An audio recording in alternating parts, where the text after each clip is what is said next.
Forza Horizon 4 is the latest entry in the Forza Horizon series, an open-world spin-off of the simcade Forza Motorsport series. It's been receiving endless praise by modern critics. However, both to its own predecessors, and especially other games in the genre, Forza Horizon 4 is a disappointment. For a little context, my family was big into cars in my childhood. My dad had a project of two 1969 Ford Mustangs, as well as being a chauffeur for a big portion of his life. We'd often go to local car shows, and a lot of the culture rubbed off on me. I grew up on driving games during the 2000s, and I had it good. There was a ton of variety, and most entries in the genre were very fun, well-polished, and had a lot of content. Video games helped fuel my passion for cars, and I'm really happy I got to drive the dream cars my parents would only see on posters. The Need for Speed games single-handedly made me find a lot of my dream cars, most notably Toyota Supras, Mazda RX-7s, and especially the M3 GTR.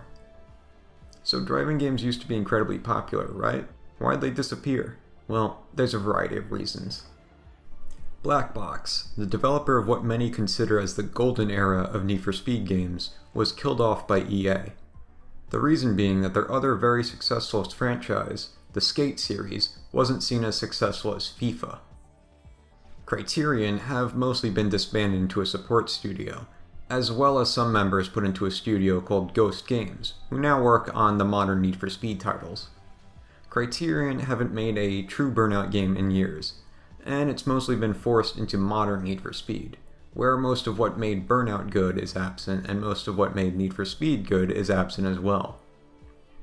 Rockstar is too busy making money with GTA Online's bootleg Midnight Club, and soon Red Dead Online, to throw money at a true Midnight Club sequel. And that's it for what I consider to be the fall of the big three.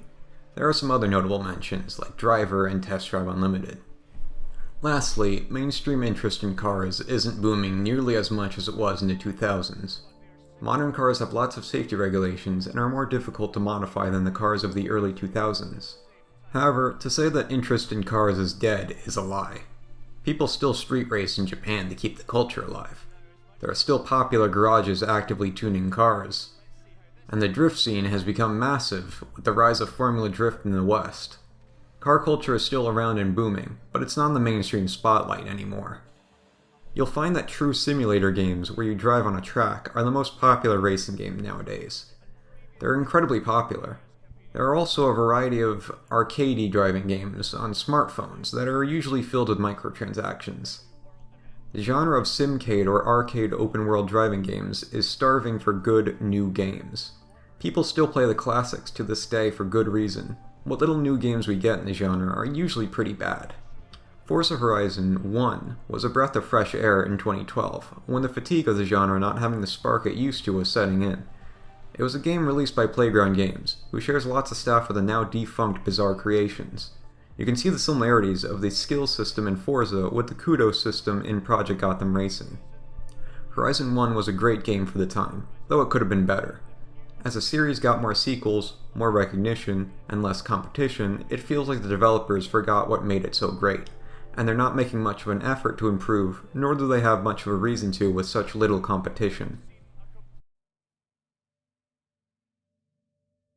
I'm going to start off by talking about Forza Horizon 4's PC port. Horizon 3 was the first of its series on PC, and it was kind of a mess. As for 4, the game still has stutters occasionally, the sound gets messed up when you alt-tab. You only have MSAA or FXAA for anti-aliasing, and there's no reshade support due to this game being a UWP app. The cockpit lighting model is bugged, which was also in Forza Horizon 3 and unfixed in Forza Horizon 4. Otherwise, kudos to the team for making it less of a mess than Forza Horizon 3. I still wish the game would run better than it does now when it comes to alt-tabbing and loading. It's definitely not perfect like some people say. For the most part though, it has a decently solid frame rate, which is great. In terms of visuals, there's quite a lot of small details, but not as much big landmarks. So you'll often be speeding past the things that artists spent their time on, which is pretty poor art direction. In a lot of older driving games, especially the Golden Era Need for Speed games, landmarks were big and noticeable, and the games had interesting lighting that guides the art direction to looking good even today. The car models and reflections, environment shadows and shaders, are the biggest technical hurdle in making your racing game look good, as environment textures and foliage quality aren't that important when you're flying past them at over 100 miles an hour. Horizon 4 has a different look each week due to the seasons, but during those weeks you won't see a lot of lighting variety as the nights are always fairly short and the few locations with interesting lighting conditions are minuscule. Shadow quality is pretty disappointing, and the shadows themselves update every few seconds like it's a Bethesda game. You'll be seeing a lot of the same colors in each season, as most of the environment is open countryside.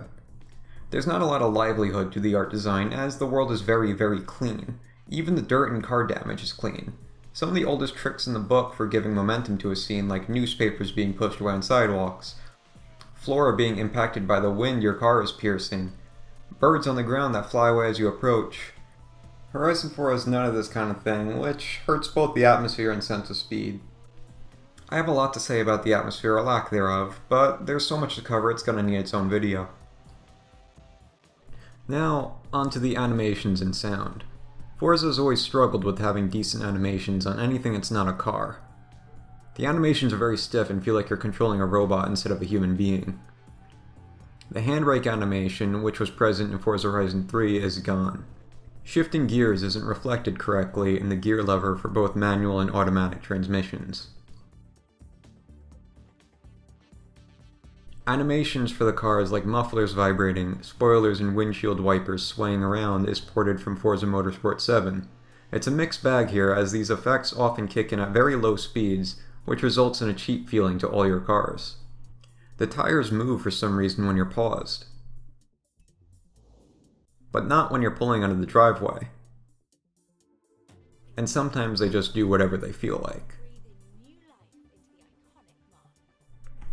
Even with customization, a damage model, and customizable interiors, 2008's Midnight Club Los Angeles had full 900-degree steering lock animations, a reversing animation, functional convertibles, no rendering bugs, and the animations themselves were lively.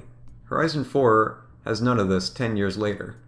It really feels like they focused more on the dance animations you get from the loot boxes rather than what you're actually going to be staring at for most of the time in-game. And that brings me on to the sounds. Forza focuses on realism. Realism to a camera recording, not to what you actually experience being in the cars you drive in-game. However, in Horizon 4, even with this design philosophy, it doesn't even accomplish that all too well. The environment sounds are fine, but the cars are what you'll be listening to for most of your time in-game. Most of the very popular high-end supercars sound alright, like the Bugatti Chiron and the McLaren Senna. Though, as for almost every other car, the engines sound very synthesized and digital with a heavy lack of bass. In October, there was an update fixing some of the engine sounds. Some cars had the engine sounds that belonged to other cars. However, most of these sounds are still pretty bad. Many other people have compiled videos of the engine sounds, which I'll leave in the description, but I'm going to leave my favorite example of the bad engine sounds in this game. The BMW M4 GTS.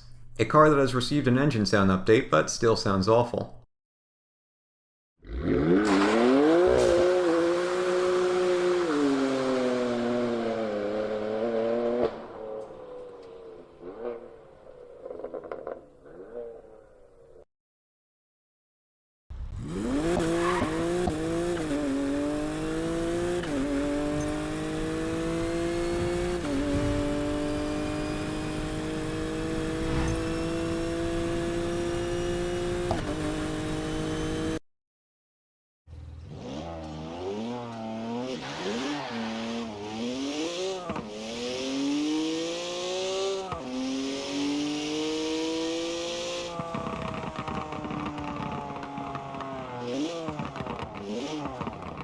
Just gross.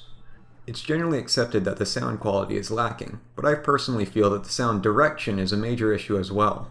We didn't end just by doing an engine. We didn't just end by doing some sputters and some turbos and some other stuff. We really wanted to make you feel like you were moving, like this car was into space, like this car was traveling between all of this other stuff. If something is so loud that your ears just shut down, how loud is that?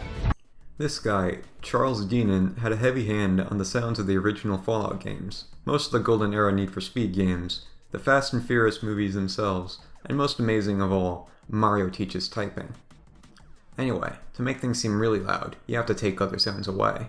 This design philosophy is part of the reason why Need for Speed The Run sounded so amazing, as well as Battlefield Bad Company 2.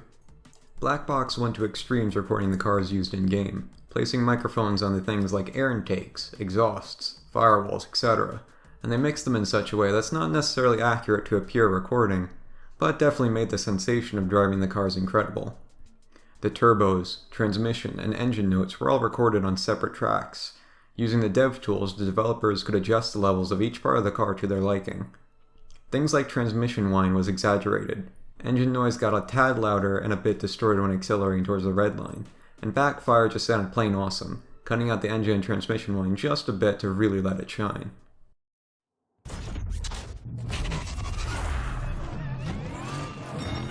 Status update. Runner is heading onto the $1 billion highway. Cover, watch your speed. Copy that. I'm code 3 with another target.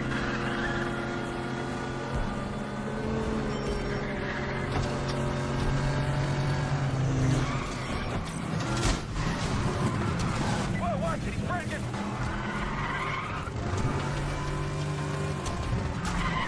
When your car was going a bit off-road or on ice, the sounds of the car would dim out slightly and the noise of terrain your supercar does not belong on would exaggerate to let you know you need to correct your course right now. When you start the skid, the sounds of tires screeching on the terrain would slightly lower the car volume. Hard braking would exaggerate this effect further. When you crashed into anything, the camera work and audio would reflect that, violently.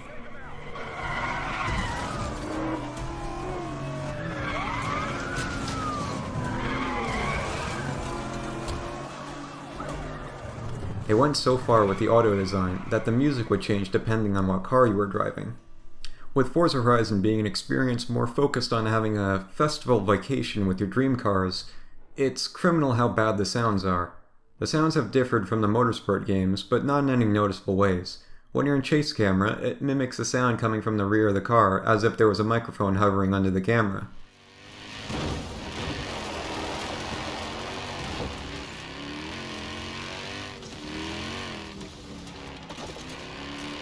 That doesn't really make you feel like you're driving, it makes you feel like you're some distended eldritch creature puppeting the vehicle. My opinion is that the run-style sound design is definitely the direction they should take their Horizon sounds in the future. I'll be honest and admit, I don't exactly know how the Forza Horizon sounds work, nor am I in any way an expert on sound design, but I think Playground Games should definitely aim to give us more sliders than just car volume and tire volume. They laser scan the vehicles in the game, so they obviously have access to the actual cars, and driving them is more than just the visuals alone. I propose Playground Games add in some audio mix settings, so you can fine-tune the audio to something more realistic or something more authentic, similar to the mix options in the Battlefield games, with war tapes sounding just plain awesome. Optionally awesome. And now onto the bones of the game, the gameplay. Forza Horizon has always had pretty tight controls. They're on a solid foundation, but nothing has really changed all too much over the years, for both good and bad. You can still bind custom controller layouts, which is a godsend, if a bit wonky. Controller setup preferences vary from person to person, and there is no one-size-fits-all option. Whenever a game forces you into a preset layout, it's always a disappointment. The reason I say custom controller layouts are a tad wonky is because certain features are required to be bound. Things like Next Radio Station, Rewind, Anna, and Chat. There's other useful options like Telemetry, which is a pain to find an open bind for due to this. Combinations of buttons like RB plus LB are unsupported. Chat is a new feature to Forza Horizon 4 that lets you use 4 preset chat messages to speak to other players. It's rather useless, and mostly you'll see people shouting memes. I have Anna set the right stick in, and then swap for Telemetry, which for some reason broke my chat feature, so I have to use my keyboard if I want to chat, but there's no text chat, so it's kind of a mess. Test Drive Unlimited 2 from 2011 had turn signals, headlight toggles, window controls, and the option to put the roof up or down in your convertible car, which are features people want to see in Forza but haven't been implemented. I would have loved to see the chat feature replaced with some kind of radial menu that opens up when you press what is currently the chat button, so you could use these kind of features, but alas. Also, I'd love to see an assist for gamepad users like myself that handles clutch use in first gear and reverse so it's not as wonky. As it is now, you kind of have to tap it a lot and it just is really weird. You'll stall the engine a lot. Now onto the physics. The physics in Forza Horizon 4 are the main draw over other driving game titles because they're actually good. It feels like a mix between Golden Era Need for Speed and the more simulator-ish Forza Motorsport. There have been some minor but noticeable tweaks from Horizon 3. Cars are a lot grippier and it doesn't feel like everything's going to go into oversteer mode. There's more turns on the map and you can more realistically put on better tires, as engine swaps and all-wheel drive swaps have a bigger PI impact. All good changes that make the game feel better since you're not driving oversteer machines anymore. Drifting also feels nicer with the new drift suspension. Unfortunately, it feels like there's a few assists you can't turn off on gamepad, but it still feels pretty nice. Also, any type of jump on surfaces the game doesn't like has the physics freak out in entertaining ways. There's still the Forza force keeping you from rolling your cars. Fail race viewers will know much about this. I can only hold 3 loot items. Why is that? What loot item? Like sellable items. So I can only hold 3 in total. I think you can go to perks, and there should be a thing else you. I'd say the funny physics aren't a flaw, but you can't do barrel rolls often because of the Forza force, so yeah, it's a flaw. Overall, the physics haven't changed much from the third Forza Horizon. From a purely game feel standpoint on gamepad, Horizon 4 feels pretty great. However, there still is something that was left unchanged from Horizon 3 that always bothered me: the camera. I like to play driving games in both chase cam and cockpit cam, but both cameras have some pretty strange quirks that kind of bog down the experience. The chase cam hooks onto the rear of the car, making it appear as if the front end is slipping out of your control when it's really the back end. Every other racing game has the camera hook onto somewhere in the middle of the car, usually where you as the driver are sitting, which drastically increases the feeling of responsiveness, especially on rear-engine cars. This may seem like a nitpick, but it makes the camera just so bizarre to work with that it affects the game feel negatively.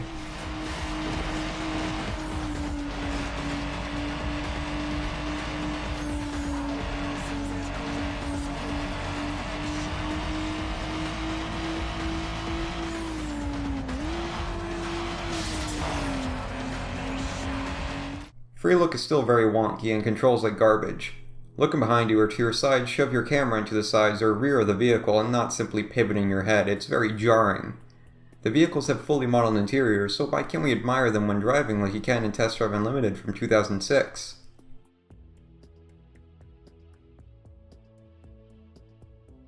The feeling of momentum can be conveyed through camera shake, sway, and the field of view zooming out. It's a delicate balancing act to get these features to feel right and not be disorienting. Horizon has these effects, but they're not implemented all too well. They usually kick in at very high speeds. I'm talking 250 plus miles an hour, and it needs to be less. Speaking of less, I really want less time in menus and loading screens. If this game's interface was good, I'd skip over this part, but it just gets in the way all the time. Every time you start up the game, you have to sit through the unskippable lengthy intros. They're not hiding loading screens or anything, they're just there to waste your time. Horizon 1 let you skip them. When you actually get in the game, from a rather conventional title screen, you're greeted with tiles. Tiles, tiles, tiles. The tile interface was pitched to aid touchscreen users, and you can just see how people love that in Windows 8. So why is it in Forza Horizon, a game where most people are playing it on gamepad, that we have to navigate the bajillion menus using tiles? I'd be fine with the tiles if the menus were fast and the tile placement made any sense, but unfortunately we have the exact opposite of what I want. Every menu has an opening animation. Tiles that aren't important are big and in your face, while more important options, most notably tuning, are small and discreet. Might I add that there's also redundant tiles where you can access one menu from 2 different locations in the same screen. You gotta scroll all the way over, navigate the menus, and pray you don't choose the wrong option, and then wait for it to open. Considering how much an important thing tuning is, it sucks it's such a pain in the rear. When you actually get to tuning, they haven't added in a course adjustment for things like sliders, which could easily be bound to the triggers and save some of your time. Instead, you have to hold down the D-pad and just wait. Speaking of waiting, you better get used to the save screen. When you're doing any kind of file system navigation, it's a complete nightmare. This includes things like searching, tagging photos, and especially anything in the auction house. When you actually want to bid in the auction house, you have to wait for the car model to load so the menus can pop up. And boy does the car model take its time loading when I want to buy this car and only has a minute left, Jesus f***. Anyway, that's just the menus. The actual in-game HUD elements are a mess as well. I mean, things like the tachometer are fine, thankfully, but you have the skills UI that constantly flashes, gets in the way, and makes a ton of noise. And other people's names are huge and have blurry backgrounds, but if you turn them off, you can't see other people's names. Okay, let's do a race. Gonna filter the map for road races and get there. Menu, menu, menu, loading screen.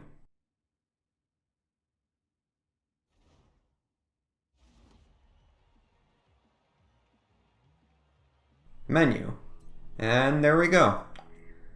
I'd like my tac visible. Maybe I can make some inputs. Oh, we're starting? Okay. Seriously, how do you mess up simply starting a race? Is there something too difficult about a simple 3, 2, 1, go?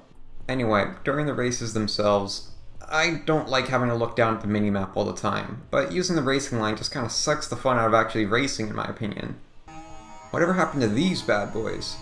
I remember Horizon 1 having most of the races lack checkpoints, but they're everywhere in Horizon 4. I think the giant floating HUD text is more distracting than our good old aerial barrier friends, and it's not as useful as them either. With checkpoints, you have to keep an eye on the minimap, while with arrow barriers, you can keep your eye on the road and the giant arrows will generally tell you where to go. The road racing and dirt racing base game events have arrows, which is nice, but anything in the Route Creator or street races don't have these. Plus, the arrows themselves aren't the most reliable, as not every curve is marked. I'd love to see arrow barriers that function like a Need for Speed The Run. If you go through them, because they're not solid, you get reset. Checkpoints are present, but invisible and only there for programming. Forza already has the stay on the road functionality, so just use that for the actual route itself when racing instead of dealing with missing checkpoints, which is just annoying. I guess checkpoints make sense on the off-road cross-country events, or dense urban environments with plenty of traffic to weave through and shortcuts to take like in Midnight Club, but they're just everywhere, even on the closed-course road racing events. At the very least, a band-aid fix would be a way to edit the HUD. The ability to turn off the checkpoint noises and the screen flash when you go through speed traps and zones. I'd like to have my minimap at the top of the screen like Driver San Francisco, and hit a button to bring up a bigger minimap. And maybe have some car near indicators from Motorsport 7 so you have a better idea of what's around you. Okay, done with the race. Reward screen. Reward screen. Reward screen. I get these are hidden loading screens, but this kind of designed by committee crap doesn't do anything for me other than annoy me. Maybe if I had ADD, all the glitter and pizzazz would wow me, but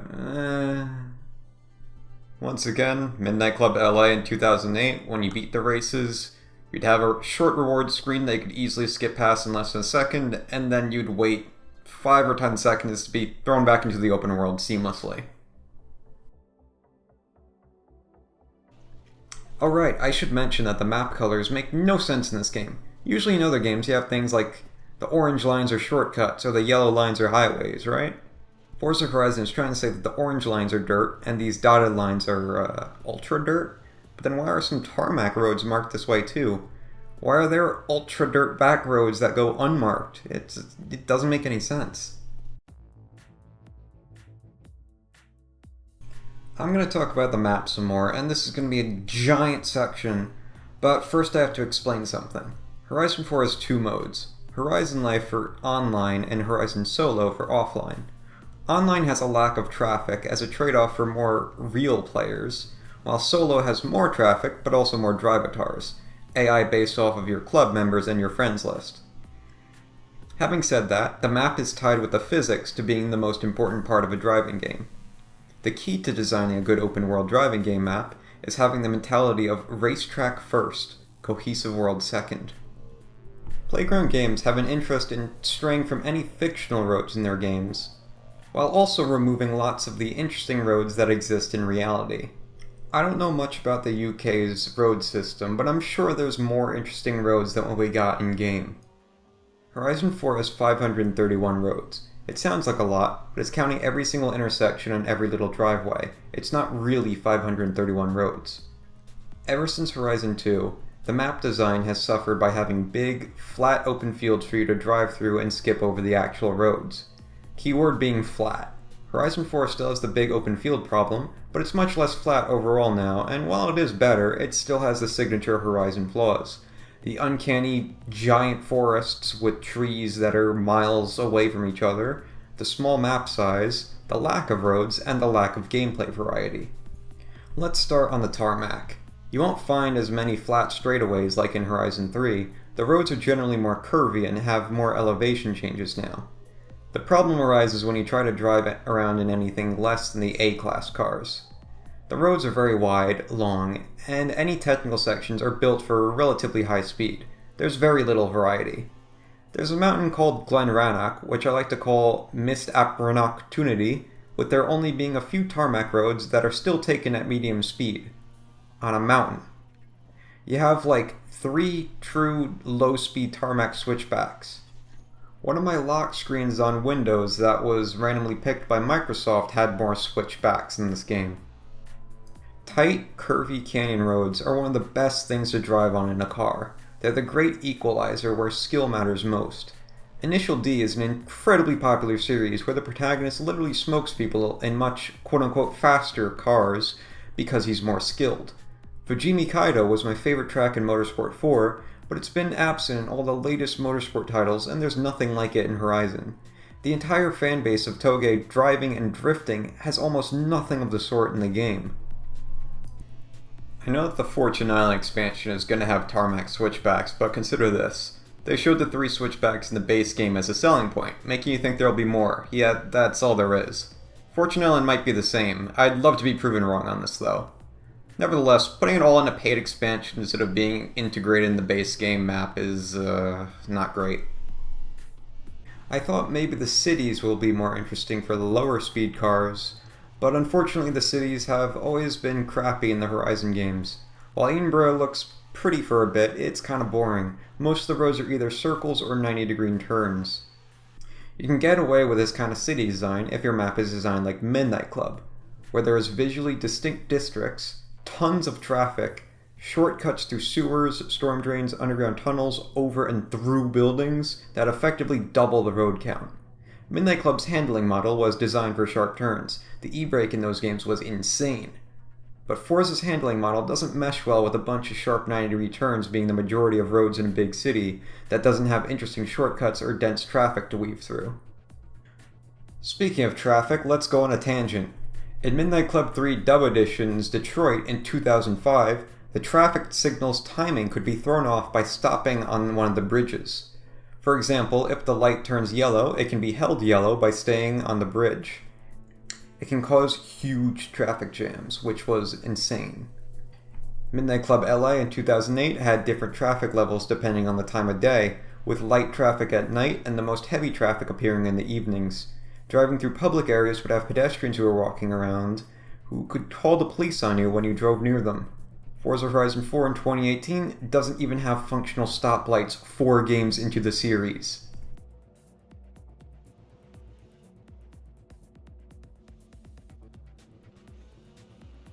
Anyway, take a square out of any Need for Speed map and you'll get an interesting circuit. Take a square out of any Forza city and you'll get a square. Edinburgh is 102 square miles in real life, but it's incredibly tiny in game. Los Angeles is 503 square miles in real life. Midnight Club LA's map is a tinier version of LA, much like Edinburgh, and Forza is a tiny version of Edinburgh in real life. Lining up the motorway on-ramps, Edinburgh in Forza Horizon 4 is barely more than an eighth of Midnight Club LA's LA, not even counting the South Central expansion. While Midnight Club LA's map is smaller than Forza Horizon 4's, it feels bigger due to there being more details that you'll actually notice when driving, and the details having an effect on the gameplay. Sure, Edinburgh has neat details like seeing inside the shops and seeing some driveways that are modeled to the houses, but it's a driving game. These details don't matter when the map itself is boring to drive on. That brings me to the motorway, which might just be one of the most pathetic motorways in a driving game I've ever seen. It's so tiny. Plus, as you've seen, the traffic just straight up sucks. But that's not the worst of it. Just try driving on the motorway in Horizon Solo.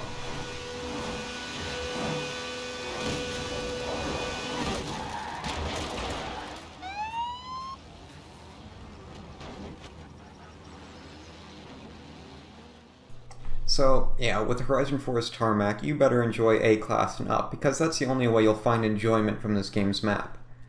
What little technical sections the game has are much too short to really get lost in. Now, let's get dirty. If I could find a dirt road. Most of the tarmac roads serve as the actual roads, just bringing you from point A to point B, while the dirt roads seem to have been designed with actual driving fun in mind for the most part. There's a lot of technical sections on the dirt roads, but not too much high-speed sections. The dirt roads are rather wide, which is just strange to look at, but these are some of the best roads in the game. What harms the dirt roads is the tarmac sections in between, and the unfortunately short length of the actual dirt roads themselves. There's just a lack of roads in general, so how about we just go completely off-road? Well, I'll be honest when I say I don't see the appeal to just driving in a straight line and occasionally dodging trees. That's what the off-road is in this game for the most part, and it's kinda underwhelming. I much prefer when off-roading is something like Dakar or spin tires, the challenge being endurance and braving the conditions in tough environments, drivers being pushed to their absolute limits. But Forza Horizon doesn't have much in the way of endurance racing due to the map being so small and simulation damage being, well, awful. In winter, the lake turns to ice, which is neat, but it's just empty and bumpy.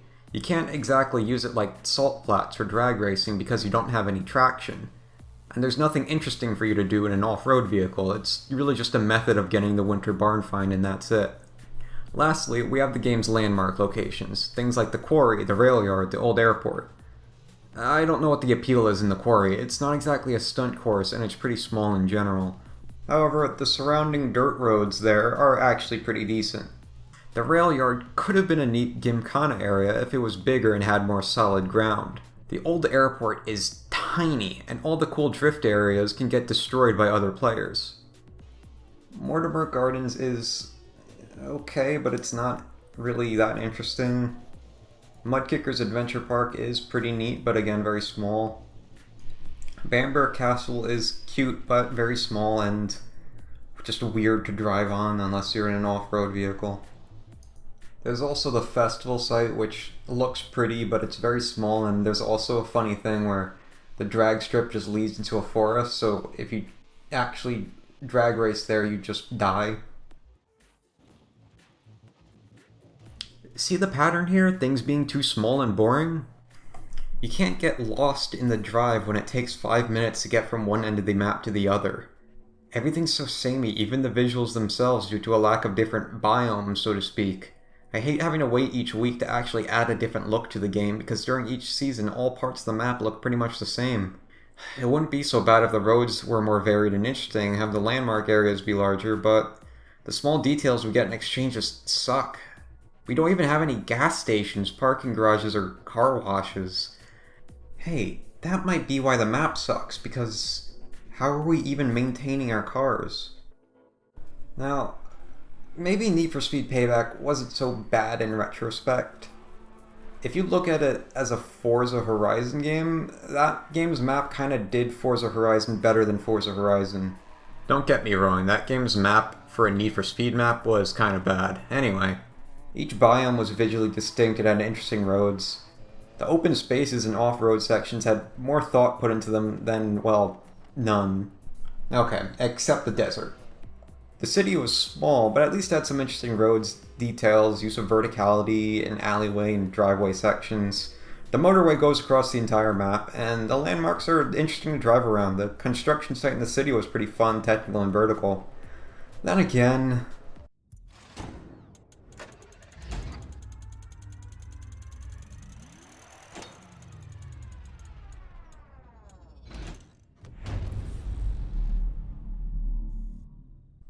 yeah, no, that game's still awful.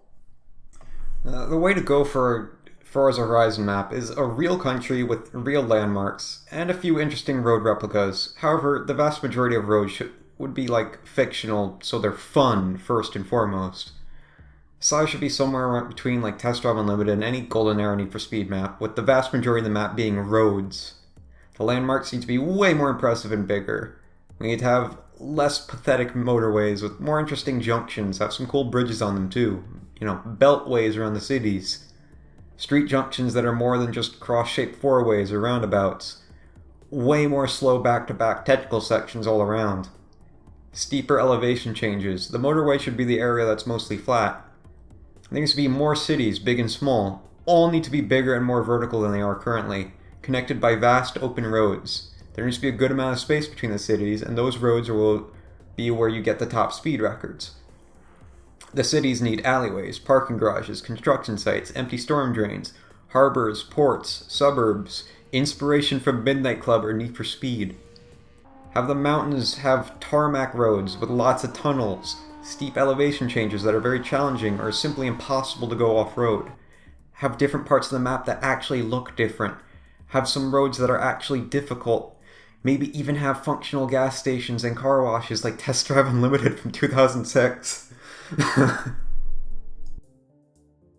Okay, now time to cover the events. The map being very underwhelming doesn't bode well for this, as... Look,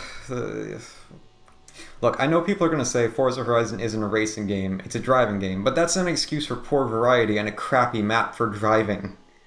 Saying Forza Horizon isn't about the events or the map, it's about the driving, is like saying Fear isn't about the AI or atmosphere, it's about the shooting. These things go together. You can't just let everything else take the backseat because you have good driving physics. You need to actually build a video game around it, or else all you have is a tech demo. When you're a multi-million-dollar franchise that advertises alongside Lamborghini, Ken Block, Porsche, and McLaren, and other stuff, I'm gonna hold you to high standards, and other people really should too. Anyway, unlike other genres, filler is perfectly fine in driving games. You're there for the gameplay, so there should be a lot of it. Modern driving games like Need for Speed Payback and The Crew 1 and 2 decided every race needs to have high production value with dialogue, conversations, and cutscenes. Forza doesn't have this, thank goodness, but it still suffers from a lack of events even with a route creator. Why? Well, if you want to use your own cars, your goal is to always lead the pack on a lapped circuit or a point-to-point route. The game refers to this as an exhibition. There are always 12 cars on the track. Horizon 3 had one-on-one battles that would reward certain cars, but this isn't in Horizon 4. Rivals, the game's time trial mode, is restricted to specific cars instead of entire car classes like in the previous games. It's also an online-only feature. While the game's showcase events have rolling starts, in the exhibitions it's always the same ready, go, which doesn't actually let you ready up your engine. By default, the tracks are very samey. Most circuits are short routes and only 3 laps. Dirt racing sprint events have too much tarmac. All the sprint races are too short. The Goliath type events are around the same type of length as one of the standard sprint races in a Golden Era Need for Speed game. Not long at all. Drivatars are very boring as opponents. You'll have most of the pack lagging behind with 1 or 2 blatantly rubber banding ahead. And lastly, you can't make custom championships like Horizon 3. All these rules affect even the drag racing. I'll let the footage speak for itself.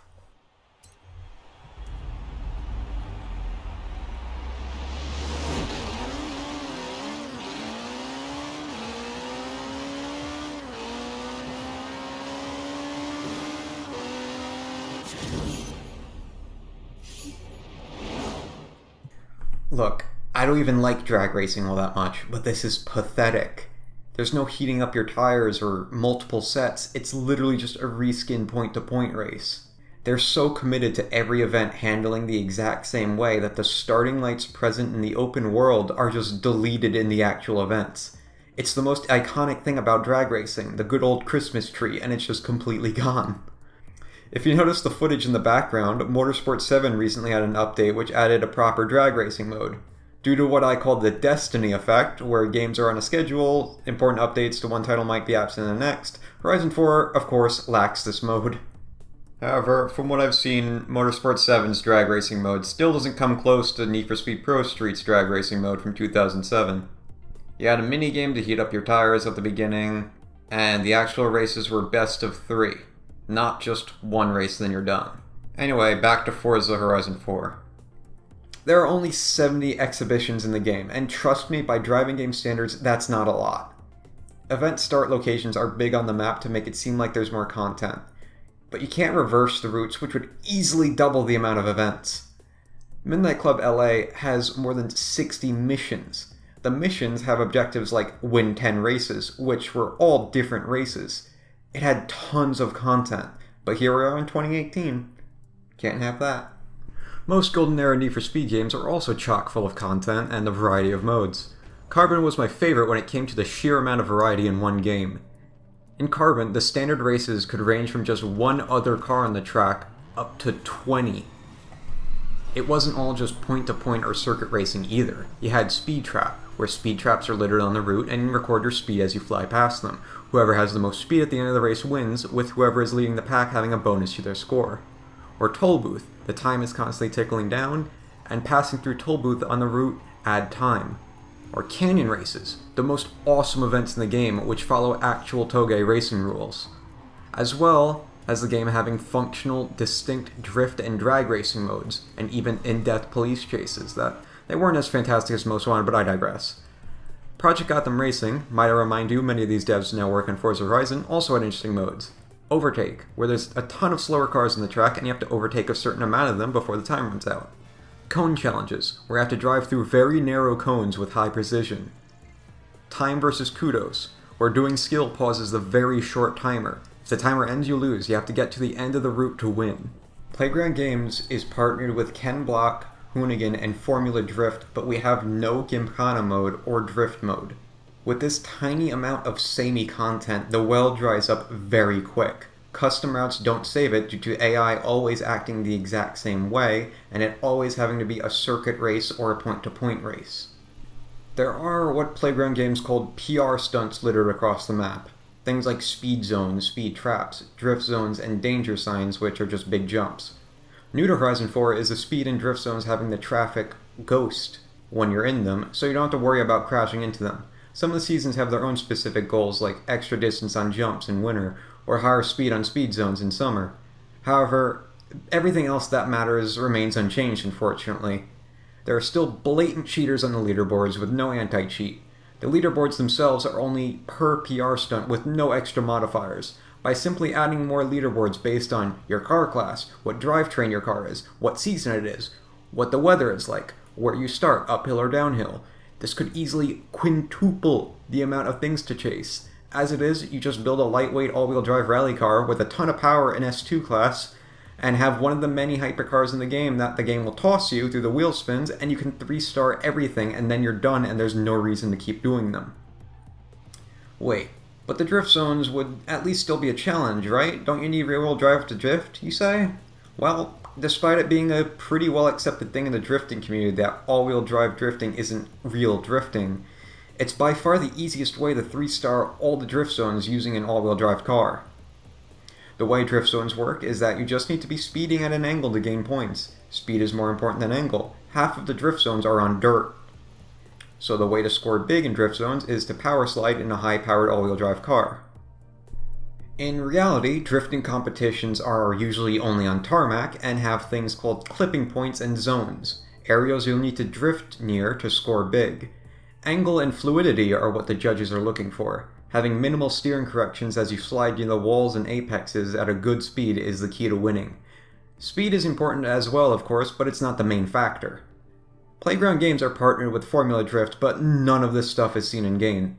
They're also with Hoonigan, but we don't have anything to serve as a proper Gymkhana mode, as I mentioned before. Also, Motorsport 7 had an update with proper drift scoring, and while still lacking things like clipping zones or points, it's a lot better than Horizon 4's system. I personally still find what little tarmac drift zones there are to still be quite fun, even with the poor map design, but I completely ignored the scoring aspect by now just because it's completely broken. I wish there was actual drifting events to do, and proper scoring with things like tandem drifting being recognized. That brings me to Horizon story missions, and I know people are going to say, Shape Drift, Drift Club is a thing. You have preset cars along routes which are just giant drift zones and they function the exact same way and it's not actual drifting. Anyway, these Horizon story missions are the replacement for the bucket list challenges in Horizon 3. These events give you a preset car and an objective or two like don't fill the damage bar, get this amount of skill score, get to this place in time, stay on the road. They're pretty much unchanged from Horizon 3 but have dialogue now and usually 2 objectives instead of 1. You can't make your own events anymore either, and I don't think that was worth the trade-off. The dialogue itself isn't very entertaining. It goes in one ear and out the other because you're too busy driving to focus on the dialogue. In fact, the dialogue is kind of detrimental. Drift Club is the worst in this, as you really need to focus, and the announcer guy is very, very annoying. One thing that's funny is that he tells you to turn off traction control, which you have to restart the event to do so. The Forza community have been asking for car-specific assists for years, which could have solved this, so it's funny that they draw attention to it. Also, these events have save points in single player that work just fine, but in co-op, if someone fails, the entire mission fails for everyone. You're booted back into the open world and you have to listen to all the unskippable dialogue again. Now, onto difficulty. Much of the thrill of driving comes from the danger involved. Pushing your car to the limits, driving at the very edge of control. One wrong move could end your fun. Many driving games will often ease up on the danger aspect to give you more of a chance. Things like smashing into traffic, not totaling your car, or being able to drive off-road for just long enough to correct yourself. This is usually offset by other dangers like police chases or damage model. However, in Horizon 4 there's no danger at all. Destroying objects is actually encouraged with skill rewards. You had to avoid hitting the cones in Project Gotham Racing, but not here.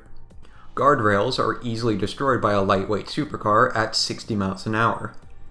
Stacked stones slow you down, sure, but you don't lose much traction from the actual crash, it just feels like a minor burden. Most of the trees, tree trunks, fences, etc. are destroyed with absolutely no speed penalties. There's barely any objects to crash into you that will stop you, and no, the driver cars don't count, because everything is an open field and the roads are insanely wide.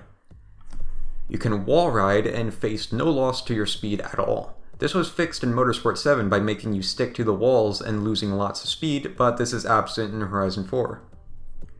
Because of the lack of danger, reaching high speeds isn't nearly as thrilling as it should be. There's no risk to the reward, there's no reason to reach the skill ceiling. If you actually do end up crashing, it's usually unspectacular and you can recover easily unless the reset function bugs out. That brings me to the damage model itself, which, as I've said before, sucks, so let me explain why. Visually, it just looks like crap. I know manufacturers are picky with how damaged their cars can be in games, and we won't get the most detailed damage due to the amount of cars, but it just looks terrible. The broken glass effect is the worst effect of its kind I've ever seen, but it's on every car and unchanged since Horizon 3. There's no effect for traded paint, no flopping parts. The track day look is amazing, and it's a shame it's not being capitalized on. With the things like shaking spoilers and windshield wipers, it just feels like there's loose parts in my car already, so is it just already damage? As it is, simulation damage just seems flat out unplay-tested. The AI don't receive damage, but you do. A huge, awesome part of Need for Speed Pro Street in 2007 was having the AI make mistakes and total their cars. It made the world feel real and made the AI you're facing feel real. I wouldn't mind the damage system being toned down if having all the AI have sim damage was too resource intensive, but just not having it at all is a huge shame. And there's never been a way to repair in the open world reliably or immersively. Things like gas station, garages, car washes, these kind of things are usually used for repairing in other games. So yeah, the damage model sucks, and so does the AI. Ever since Forza Motorsport 5, Microsoft has been pushing the Drivatar system instead of coding their own AI. It's supposed to increase variety in the AI you drive against, but it's always kind of sucked, and Horizon 4 probably has the worst implementation I've seen yet. They strictly follow the racing line without deviation, even if it means ramming into you, which will happen a lot. This includes all the flaws of the in-game racing line, like random braking points. They cheat. They have incredible amounts of grip, and they're unable to be pushed, and they'll take corners like it's nothing, sometimes not even braking. They'll always have a 100% perfect launch, and rarely ever make mistakes during the race. When they do make mistakes, it's a glitch, not a feature.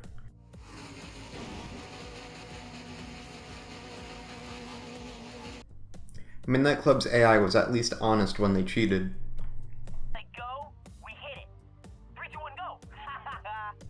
Their vehicle variety is literally broken. Most drivers are level 1 and will fill the standings with the exact same car. This happens a lot more in co-op to be fair, but it's still seen a lot in single player. No matter if you're playing co-op or single player, this is how the AI will run. They'll group up a lot and just make it easy for you to pass the majority of the pack at once in the first quarter of the race. 1 or 2 will be in the lead, and the rest of the pack will be slow as hell. And if you don't pass the leaders in the very first half of the race, you're done unless there's more than 3 laps. At the finish of the races, they'll usually slow down in a very obvious manner.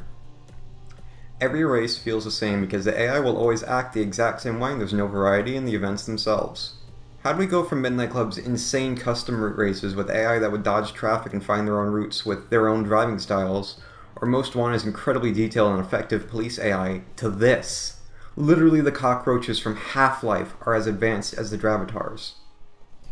Now, before I get to talking about the multiplayer, I just want to complain about the upgrade system for a second.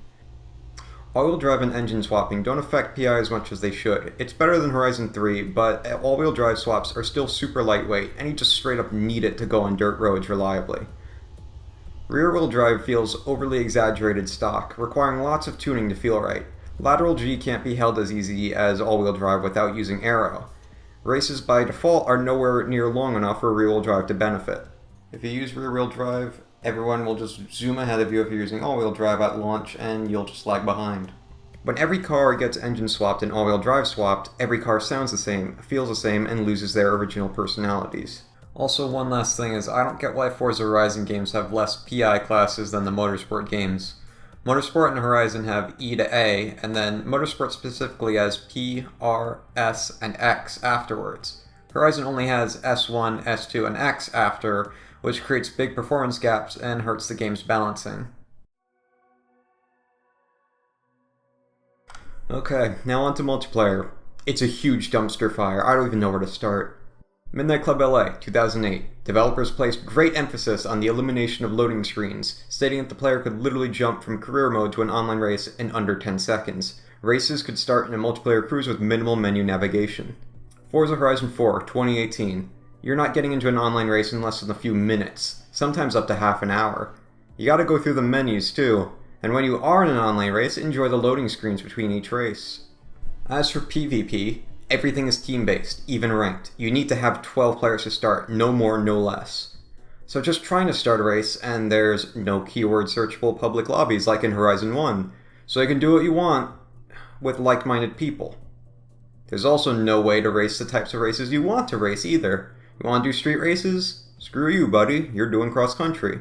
You can't vote for the next series when you finish one at the end of a championship like in Horizon 3 either. The actual races themselves are a nightmare. There's no crash penalties, there's rammers everywhere, and there's so much wall riding. The most efficient way to play is to wall ride everything and ram people out of checkpoints so your teammates will catch up. I could see that working in a game like Burnout where crashing into stuff is encouraged, but Forza? No. There's Free Roam Rush, which is just the mini races between the actual races that was in Horizon 3, were just for fun originally, but now they actually count in the ranking. So basically every playlist is cross-country because just rushing across the map off-road is the fastest.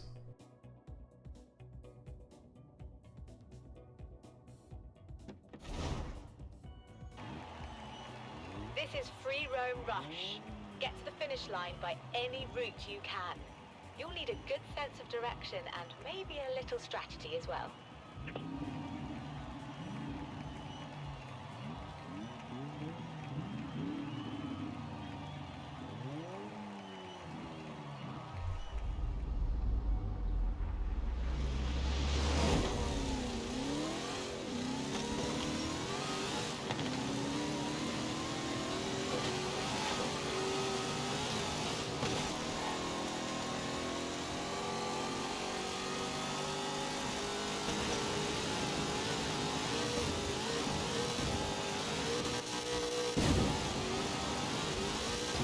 The racing sucks. That brings me to Playground games. Playground games, why do you name it this, kinda always sucked, and they still do.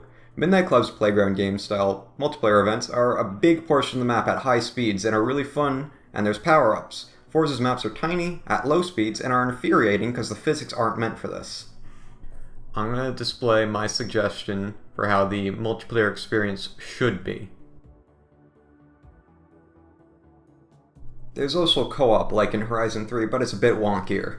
You have to worry about which car type your buddies are in and coordinate which class you're racing in, otherwise the Drivatars will have mixed classes, which is a nightmare.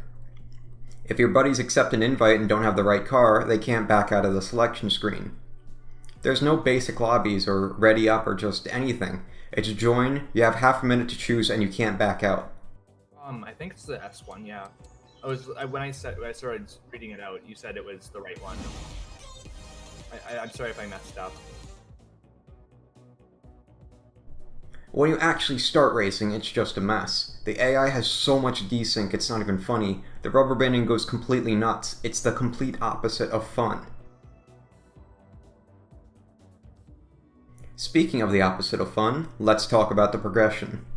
So Horizon 4 has good vehicle tuning and physics, but other than that, it has no depth, especially the progression.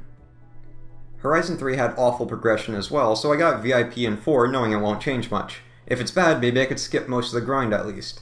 I still managed to be disappointed even with low expectations. By the way, if VIP was a system in a game like Destiny 2, where rewards and progression are actually important, people would be screaming bloody murder.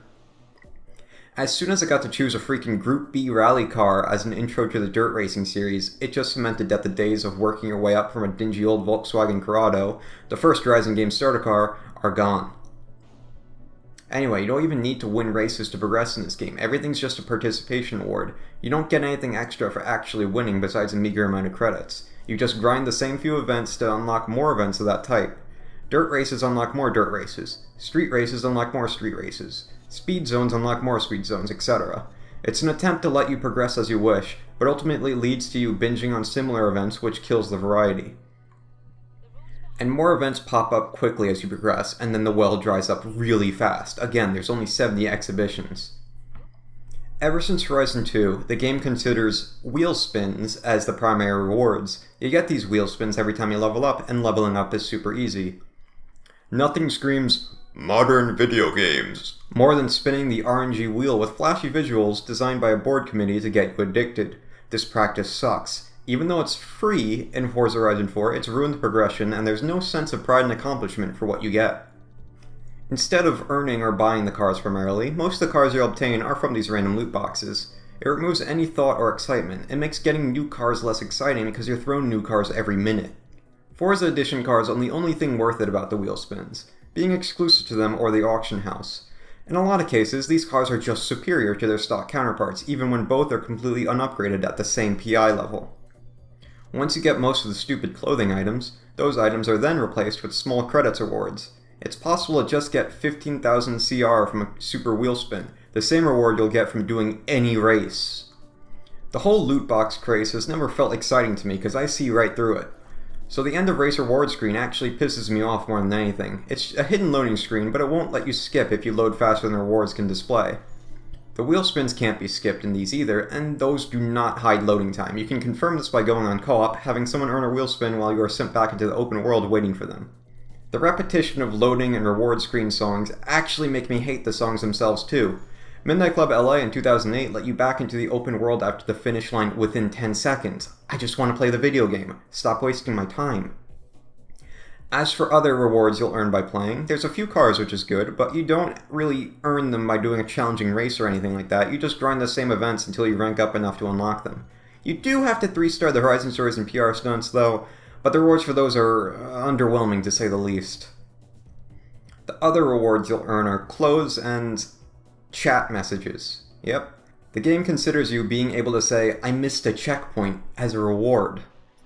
There's also bonus boards which give influence, the XP of the game, or a discount on fast travel. Fast travel on a tiny map. For some reason, this is some of the hardest content to actually do as the boards themselves are often hidden in tricky locations that require jumps to get to. But the reward for your risk is so pathetic. Midnight Club LA had collectibles that were way more interesting than Forza. They'd unlock cheat codes that would disable progression while active, but let you do all kinds of goofy things like have a top-down bird's-eye view camera or infinite nitrous. Horizon also lets you purchase treasure maps for real money. These have always been in Horizon, but seriously, who buys these in 2018 when you can just look it up online? Whose idea was this, and why is it always on the map screen as an option? Is it just to trick young kids that don't know how to use Google into using mommy's credit card? Endgame in 2008's Midnight Club LA was getting everything for free, so you can mess around with your friends. But we don't live in times like those anymore. Endgame has to be a reason for you to keep coming back to the game once you've quote-unquote beaten it. Once you beat the short prologue of Horizon 4, you're thrown to the shared world where seasons change every week. Just like the PR stunts have special goals, there are now seasonal championships that require to use a specific car type and/or class. You just beat them with a certain drive-tar difficulty setting to get a reward, usually the top reward being just one super wheel spin or occasionally a unique car. That's cute and all, but occasionally the game just won't give you a reward for beating these championships. Same with the quote-unquote trials, where you have to play in co-op, and everyone must have the same drive-tar difficulty, otherwise no one's getting a reward. If you do that with randoms, they might bring an S2 class car while you brought an S1, so you'll get smoked by the AI or rammed by your own teammates. The endgame in Horizon 4 is an empty mess. This brings me on to the skill trees. In Horizon 3, you had a skill tree for your whole character that was more of a coupon book than anything. It was mostly just bonuses to certain skills or getting increased rewards from races. It kind of felt pointless. It didn't get in the way though, you could just buy all the perks and then leave it be forever. I was initially excited for this feature, thinking it might be something like Horizon 1's 1000 Club, where each car had unique challenges to do. Maybe it would expand on that system and give you a reason to drive every car. But it's not. You get the perks the same way you do as in Horizon 3. Use your skill points and wait for the flashy animation so you can get on with your life. And you have to do this with every car you want to drive. I have literally 999 skill points, so it's not like you have to make real decisions on what cars to use anyway. The whole rarity concept is blatantly showing which cars receive the most attention from the devs. Most of the higher tier cars have more customization, better sounds, and better polish. So why draw attention to this? Why just straight up make some cars more efficient to use than the others? It's not like the rarity is actually authentic. The Mazda RX-7 Spirit R is listed as a common rarity car. But it's not common. Only 1,504 models were produced. Some common cars are actually very rare if they're wheel spin only. Yep, that's my favorite thing. Cars you can only get by RNG, and they're statistically worse. Good. Good. To add salt to the wound, I ended up getting the Volkswagen Corrado from a super wheel spin once. It's a common car, and you can actually buy it from the auto show. So, what's the point of the whole rarity skill tree system?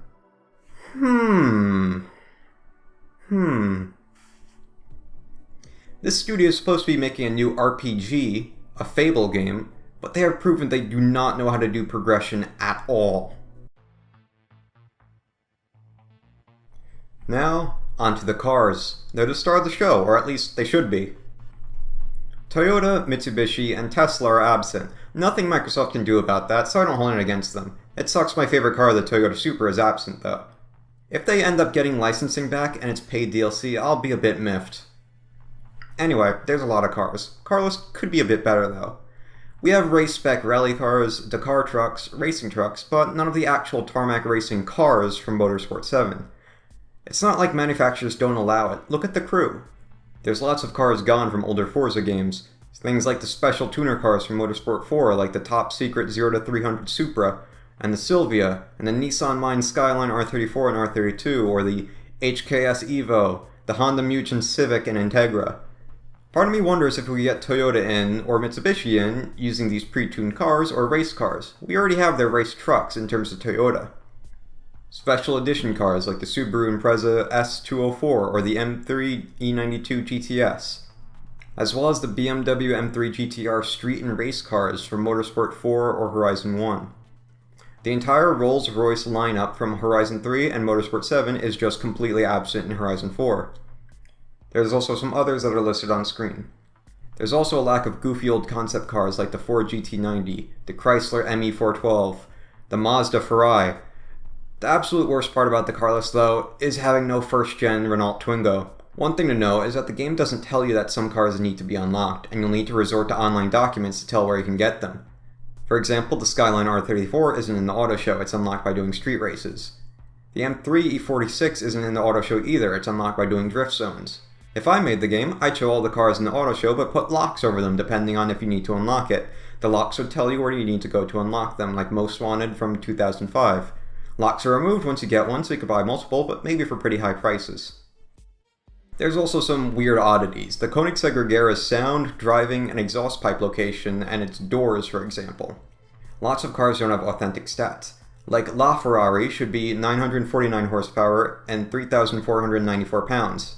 The odometers only function on some cars.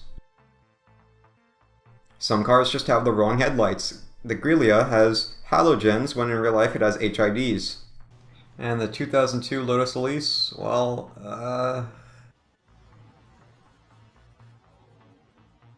Now onto tuning. Tuning is unchanged aside from a few new parts like drift suspension, drag tires, wheel spacers, and some new engine swaps. In Motorsport 7, you could tune the steering angle of drift suspension, but this feature isn't there in Horizon 4. Also, the brake balance setting is broken.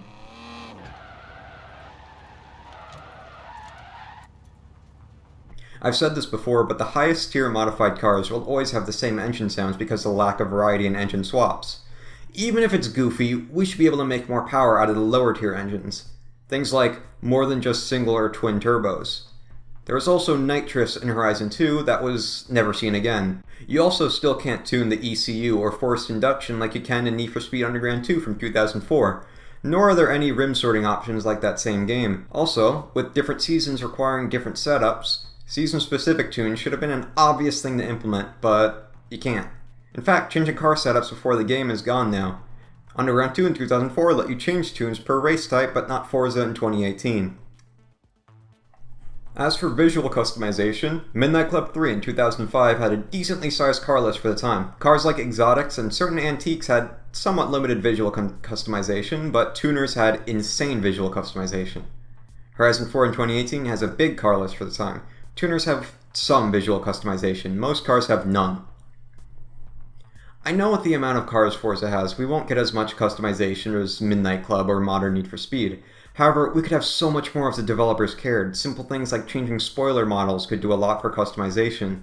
We're so many games deep into the Forza series, and we only get a few new body kits each game. And as for those wide body kits, they're usually disappointing. You only get Rocket Bunny, Liberty Walk, or Forza Edition. There's no RE Amamea, where the original RX-7's project lead praised this body kit as the true successor to the RX-7. Instead, we only get the Rocket Bunny kit. There's no Veilside. There's no Total Car Produced Magic. There's absolutely nothing for the S2000 like the JS Racing kit or the Voltex kit. Nothing for the Skyline R34 like the Sunline Racing kit. If Need for Speed can get these body kits, Forza can too. Why? Because both companies commission the same studio, Glass Egg Digital Media, for their 3D assets.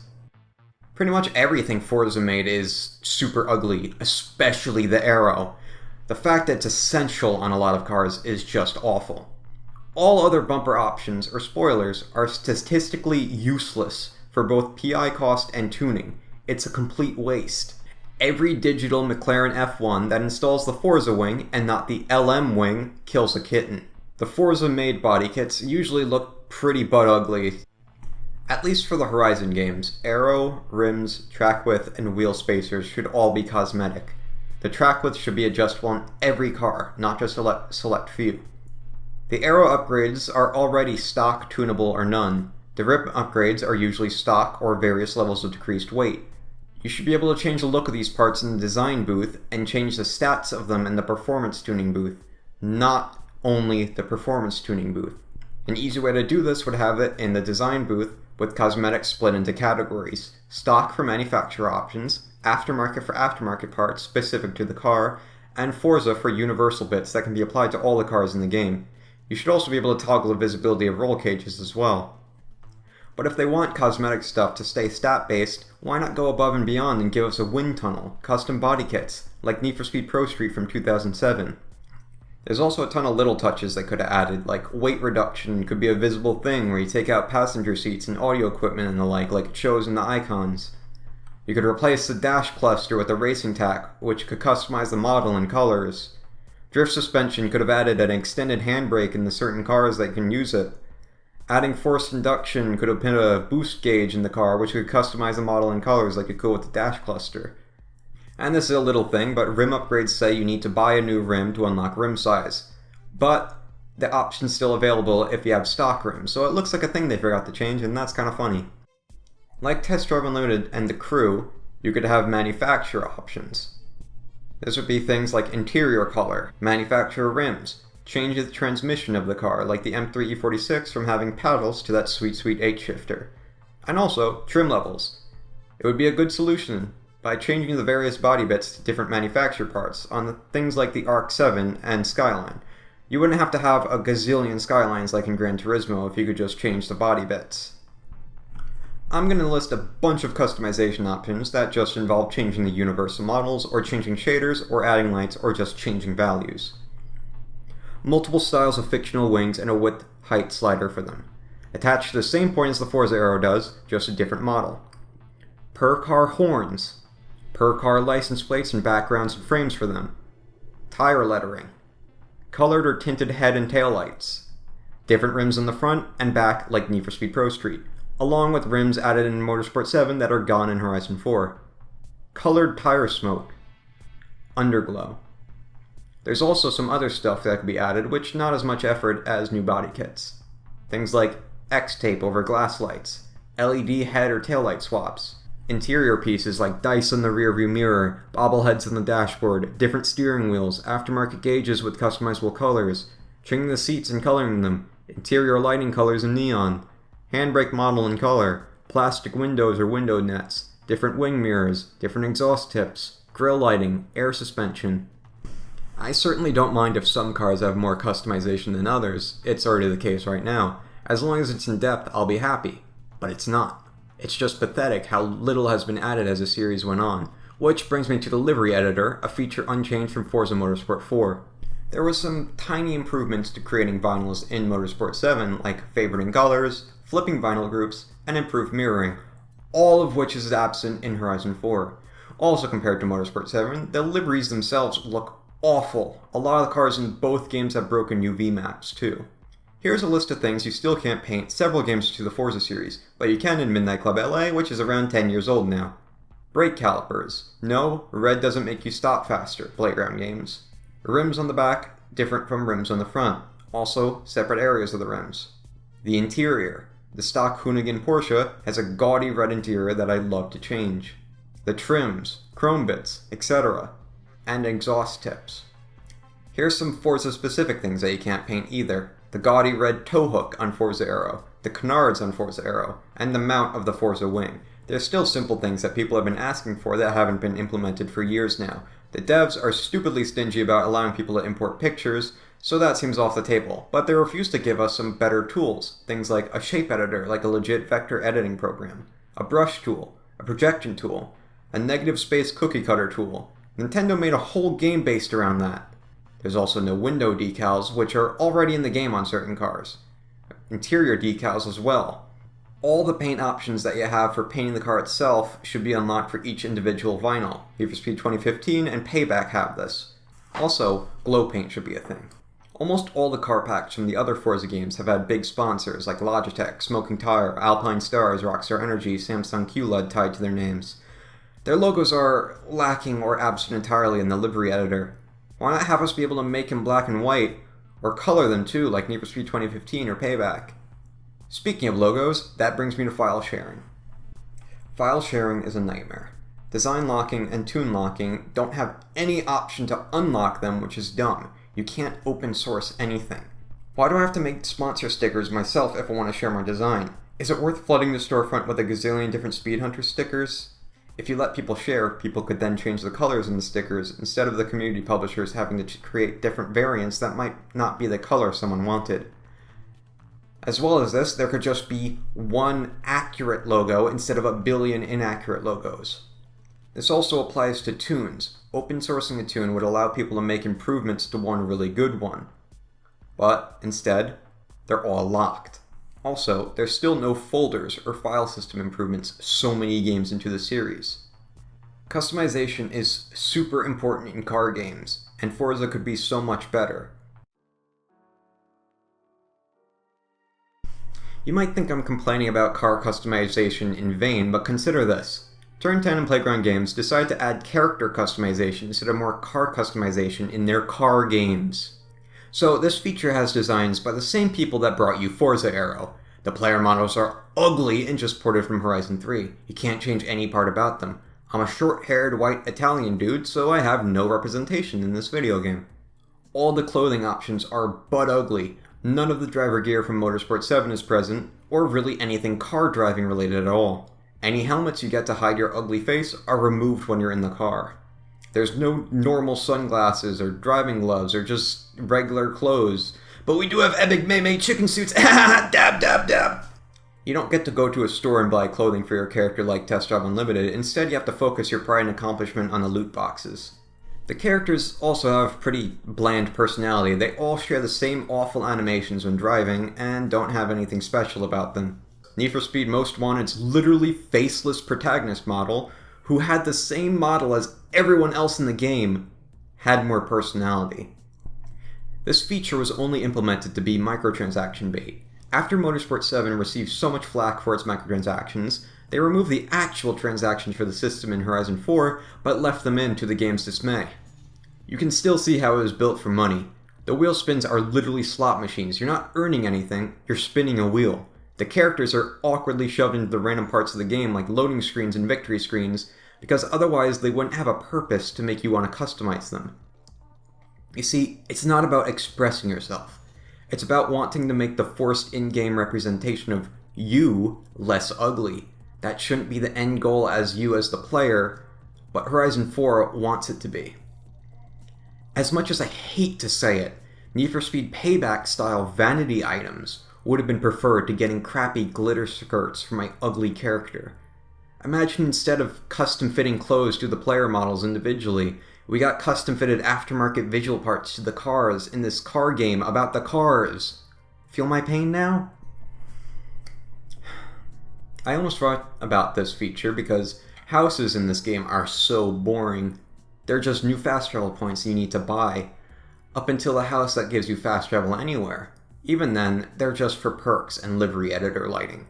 With how they advertise it, I expected something like Need for Speed from 2015, which lets you display up to 5 cars in your garage. Test Drive Unlimited 2 from 2011, which had customizable property with actual garages. You had things ranging from dingy apartments, small houses, to mansions and private yachts. Project Gotham Racing 3 from 2005 let you have a customizable property as well, where you could hang up trophies you earned and park the cars you liked around the place. You could also play the frickin' arcade machines. There was also Auto Modelesta from 2002, which let you customize your garage with different furnishings you earned throughout playing the game. Instead, in Horizon 4, the houses are just glorified festival sites. There's no differences besides the surroundings. Everything, even the auto show, works the same way. Might I add that Test Drive Unlimited 2 had dealerships on the map where you can walk around and choose manufacturer options for each car.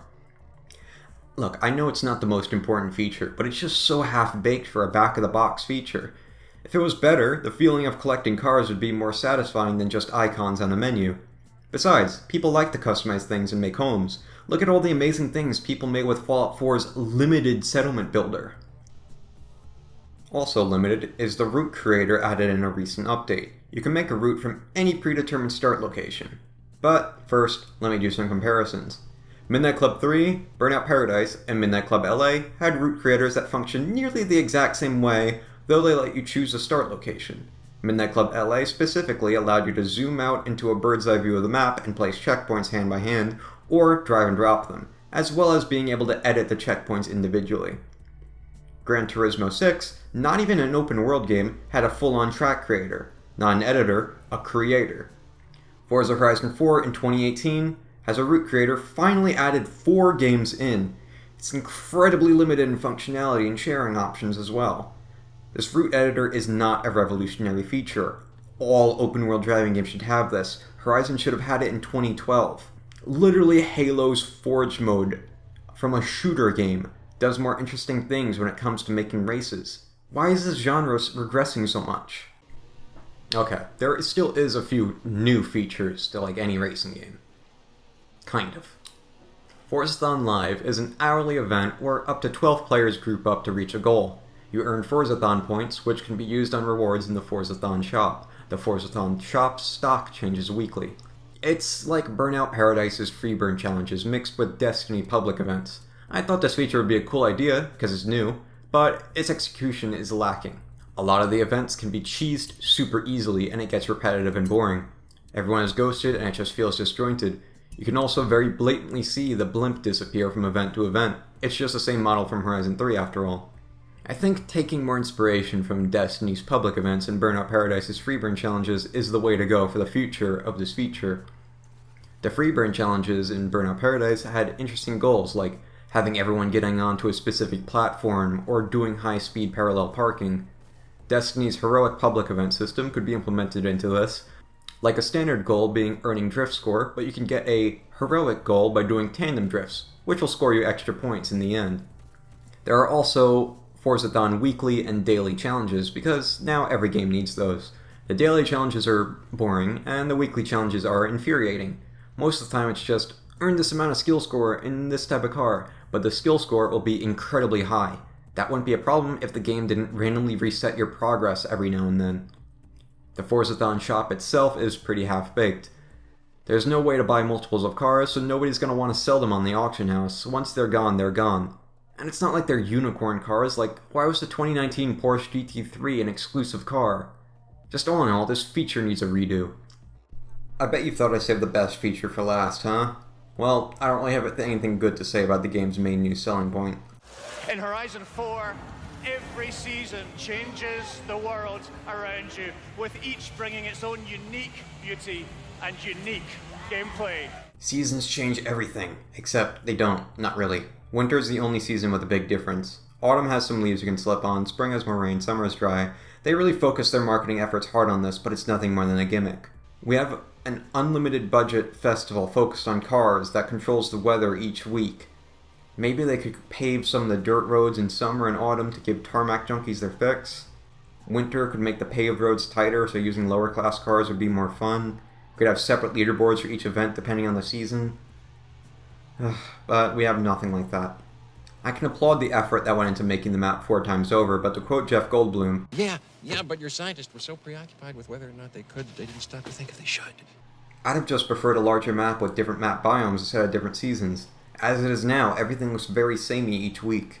But hey, at least seasons don't alter the fundamental core of the game, what people want to do, drive cars.